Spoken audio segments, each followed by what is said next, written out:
For the past 3 months, I've been using a split keyboard, and this is how it went. My motivation for switching was quite simple. Normal keyboards have a lot of flaws, which makes it annoying and inefficient to type on them. They've got weird row staggers, hard to reach keys, poor posture, underutilization of the thumbs, and many more.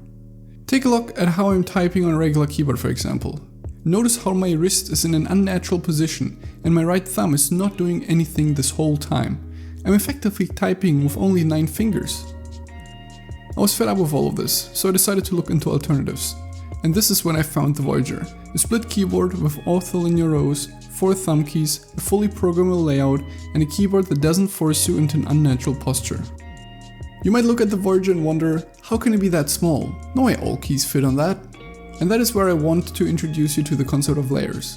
With the addition of 4 thumb keys, we're now able to hold these keys down to change into different layers with a completely separate layout. It's similar to when you hold down Ctrl or Shift. This allows me to put all the keys I need onto the small Voyager without having keys that are hard to reach. That is cool and all, but I'll be honest, it was kinda hard to get used to it. Let me talk about the challenges I faced. The ortholinear row stagger was by far the hardest change to adapt to. This really took me by surprise, but in hindsight it kinda makes sense. It's a pretty small change. However, given that I have so much muscle memory with a row staggered keyboard, it took me a while to relearn the key positions. The thumb keys were also quite hard to learn at first, as it's such a foreign concept.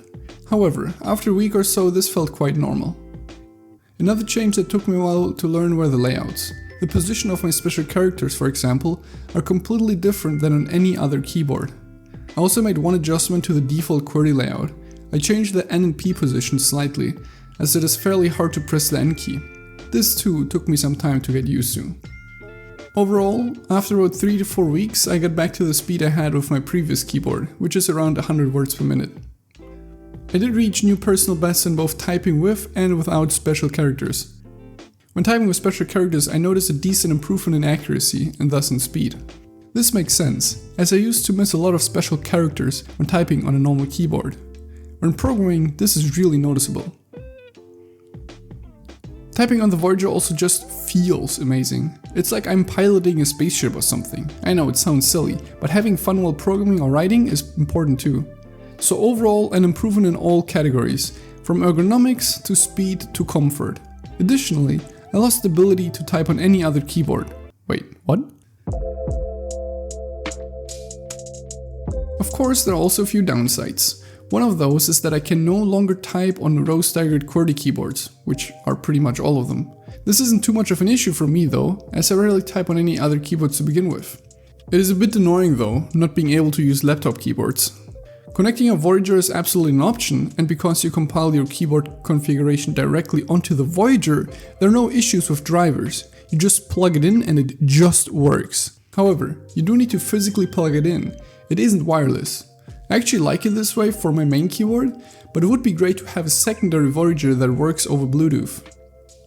Buying 2 Voyagers might seem a bit extreme to you, especially considering the price of the Voyager, but there is a good reason why you might want to have a secondary Voyager. Split keyboards are a very niche product, and as a result, there aren't really any retailers who sell them. If you want to get your hands on one, then you will have to buy one directly from the producer. In the case of the Voyager, the production factory is in Taiwan. Shipping takes about 2 to 3 weeks to me. Say my Voyager breaks because I spill coffee all over it. Now I can't type on any other keyboard and I need to wait 2 weeks till the newly ordered Voyager arrives.